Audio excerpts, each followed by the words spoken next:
Ingin aku pulang ke keluarga Chen. Di pintu sebuah restoran di jalan pejalan kaki di kota Changzhou, Morgan Chen memakai seragam antar pesanan berwarna kuning. Wajahnya dingin.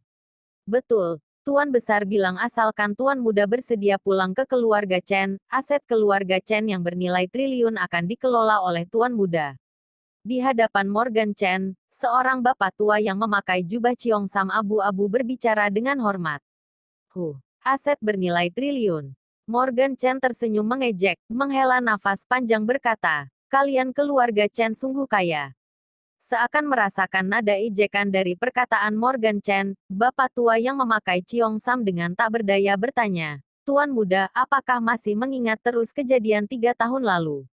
Melihat Morgan Chen tak bersuara, Javier Chen tersenyum pahit berkata, Tuan Muda, 3 tahun lalu memang Tuan Besar yang bersalah. Namun Tuan Besar juga telah membayar harga yang pantas untuk kejadian tersebut. Mengapa Tuan Muda tidak sudi memberikan Tuan Besar satu kesempatan? Kesempatan. Bibir Morgan Chen tersenyum sinis, menyuruh dia memberikan kesempatan kepada Franz Chen. Tetapi pernahkah Franz Chen memberikan kesempatan kepada ibunya? Morgan Chen takkan pernah melupakan kondisi ibunya meninggal jatuh sakit di hadapannya pada 3 tahun lalu. Keluarga Chen memiliki aset bernilai triliun, namun Franz Chen tidak bersedia mengeluarkan 1 juta untuk biaya pengobatan ibunya. Bahkan ketika dia bagaikan seekor anjing bersujud di hadapannya sambil menggoyangkan ekor memohon belas kasihan, Franz Chen juga sama sekali tidak tergerak hatinya, melihat ibunya meninggal dengan mata sendiri. Sekarang Franz Chen ingin satu kesempatan. Morgan Chen menggelengkan kepala, ekspresi wajahnya penuh dengan sindiran yang tersirat. Apakah Tuan Muda rela bekerja seumur hidup sebagai pengantar pesanan? Melihat Morgan Chen sama sekali tidak tergerak hatinya, Javier Chen menghela nafas bertanya. Dia mengetahui setelah meninggalkan keluarga Chen, Morgan Chen melewati kehidupan yang sulit dalam 3 tahun ini. Sebagai menantu keluarga Xia yang tinggal di rumah mertua, dia tidak hanya berstatus rendah, bahkan juga dikucilkan oleh keluarga Xia. Bila dibandingkan dengan kehidupannya di keluarga Chen, sungguh berbeda jauh bagaikan langit dan bumi. Lebih baik menjadi pengantar pesanan daripada mengantar nyawa.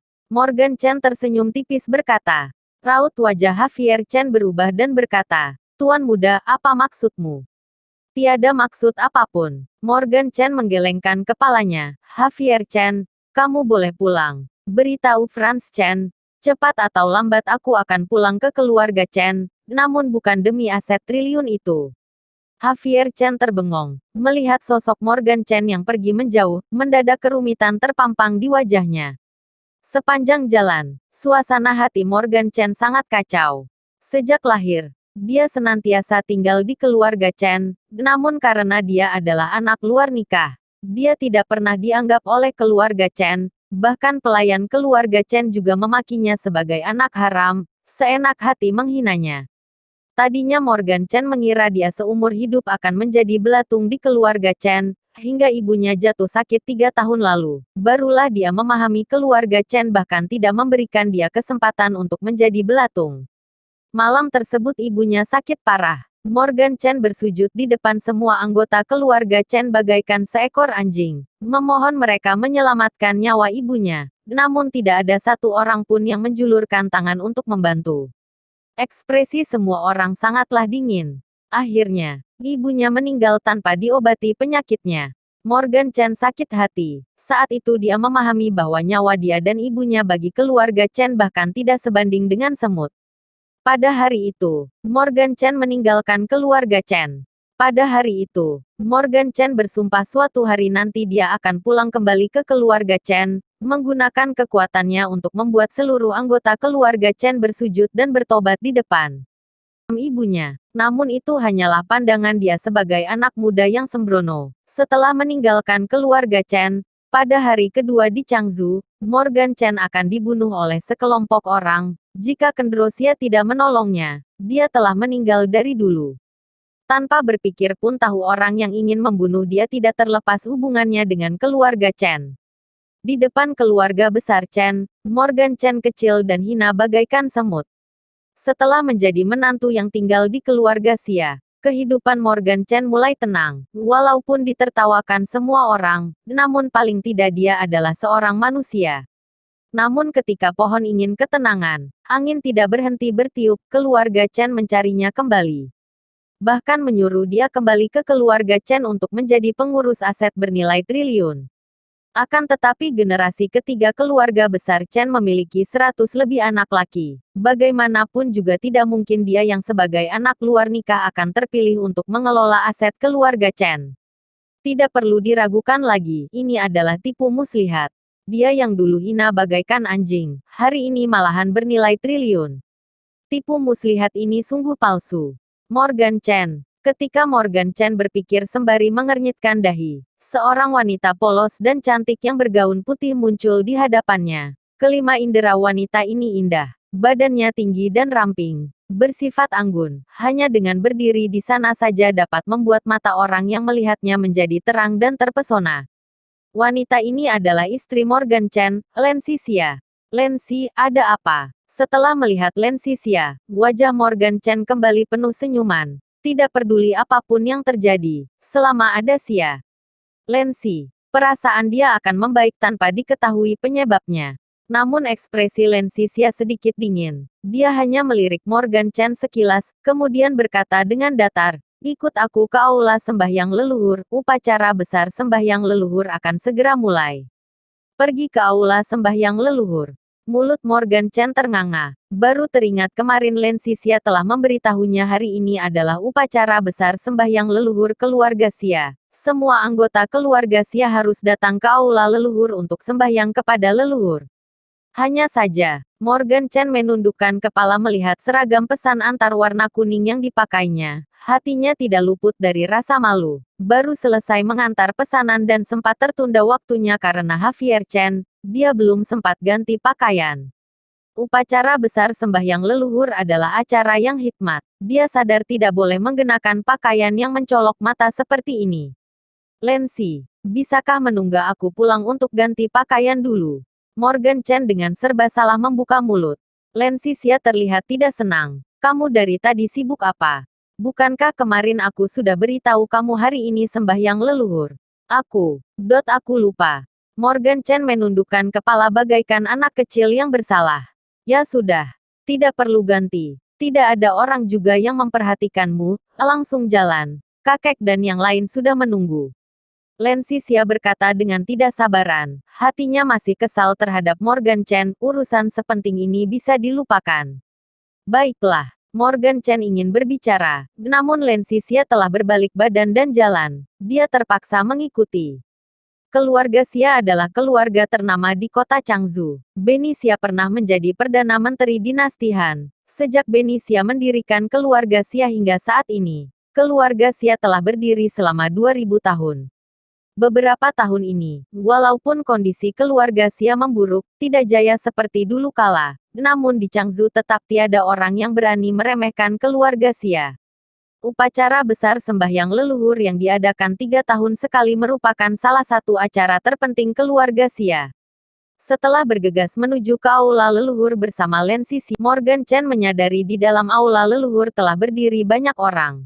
Lensi Xia menarik nafas panjang, melangkah masuk ke dalam aula leluhur. Mok An Chen mengikuti di belakang. Namun setelah tiba di pintu masuk, dia dihadang oleh sebuah tangan besar. Tunggu, Morgan Chen, untuk apa kamu masuk? Pemuda yang menghadang Morgan Chen bernama Finlay Xia, abang sepupu Lensi Xia. Kemudian Finlay Xia berpangku tangan, wajahnya penuh dengan candaan. Sembahyang leluhur. Morgan Chen memandang Finlay Xia dengan tidak mengerti. Ada upacara besar sembahyang leluhur. Semua anggota keluarga Xia harus hadir. Dia telah diambil mantu oleh keluarga Xia. Tentu saja juga menjadi bagian dari keluarga Xia. Sembahyang leluhur. Finlay menertawakan. Leluhur mana yang kamu sembahyang? Yang dipuja di sini adalah leluhur keluarga Xia. Apa hubungannya denganmu? Maksudnya adalah Morgan Chen sebagai orang luar, tidak pantas memasuki aula leluhur keluarga Xia. Finlay Xia, apa maksudmu? Wajah lancip Lensi Xia dingin. Finlay Xia melirik sekilas Lensi Xia, dengan cuek berkata, tidak ada maksud lain, aula leluhur keluarga Xia tidak boleh dimasuki oleh orang luar dan anjing. Kalimat di depan hanya sindiran samar. Namun kalimat di belakang, tidak boleh dimasuki orang luar dan anjing, adalah penghinaan secara terang-terangan. Ini tidak masalah bagi Morgan Chen, dia pernah mengalami penghinaan yang lebih parah dari ini. Malahan Lensisia yang marah hingga wajahnya tidak sedap dipandang. Biar bagaimanapun Morgan Chen adalah suami sahnya secara hukum. Morgan Chen adalah suamiku. Berdasarkan apa kamu bilang dia orang luar? Suamimu. Hahaha. Bagaikan mendengar lelucon besar, Finlay Xia tertawa terbahak-bahak. Lensi Xia, tanyakan pada hati nuranimu, benarkah kamu menganggap sampah ini sebagai suami? Jangan mengira aku tidak tahu, kalian menikah selama 3 tahun namun tidak pernah melakukan apapun. Menikah 3 tahun, tidak pernah melakukan apapun. Mendengar perkataan ini, tidak sedikit anggota keluarga Xia di aula leluhur yang menebarkan senyum penuh arti. Pandangan ke arah Morgan Chen juga penuh dengan sindiran. Mereka tidak mengerti betapa tak bergunanya Morgan Chen, hidup 3 tahun bersama Lensisia yang cantik rupawan. Ternyata sama sekali tidak pernah tidur bersamanya. Apakah sampah ini memiliki masalah? Wajah Lensisia berubah. Memang benar dia menikah 3 tahun dengan Morgan Chen tanpa pernah tidur bersama. Bahkan bergandengan tangan pun tidak pernah. Dia beranggapan hanya sedikit orang yang mengetahui hal ini. Namun sekarang seluruh anggota keluarga Xia telah mengetahuinya. Lensi, kamu masuk dulu. Aku mendadak ingat masih ada satu pesanan belum diantar. Morgan Chen dengan senyum terpaksa berkata. Dia dapat menghadapi sindiran semua anggota keluarga Xia. Namun dia tidak ingin melibatkan Lensi Xia. Melihat Morgan Chen yang berpura-pura tidak keberatan, hati Lensisia terasa sakit tanpa dia ketahui alasannya. Selama 3 tahun menikah, walaupun dalam hatinya tidak pernah menganggap Morgan Chen sebagai suaminya sendiri, namun Morgan Chen sangat baik terhadap mereka, tidak peduli badai maupun hujan. Morgan Chen selalu antar jemput dia ke kantor, biarpun dia marah besar, Morgan Chen selalu hadapi dengan tersenyum. Di hadapan dia, pria ini seolah-olah tidak memiliki perasaan, umumnya tidak pernah marah, hanya mengalah kepadanya dan merawatnya. Setelah waktu berjalan lama, tentu akan muncul perasaan. Kelopak mata Lensisia yang indah tanpa terasa berkabut. Mengapa kamu begitu baik kepadaku? Morgan Chen menarik nafas panjang, berbalik badan untuk meninggalkan tempat. Dia tahu dengan tetap berdiri di sana hanya akan mendapatkan penghinaan. Namun dia baru saja balik badan. Terdengar suara nyaring di belakangnya. Dia masuk, aku masuk. Setelah suara itu, Morgan Chen merasa tangannya digenggam erat oleh sebuah tangan yang lembut. Bersambung. Jangan lupa like, komen dan subscribe. Terima kasih.